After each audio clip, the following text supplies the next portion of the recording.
If one of the two fire detection loops of an engine fails, an ECAM message is triggered.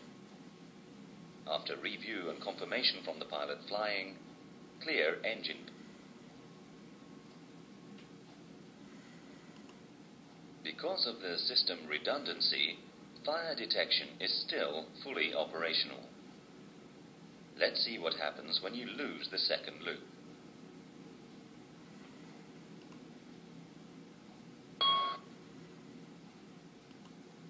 Should you lose both loops or the FDU, fire detection is no longer available for the respective engine or the APU. Click on the forward arrow to clear engine.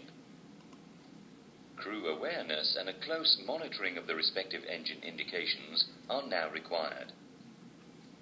Note, should both loops break within 5 seconds, a fire warning is triggered.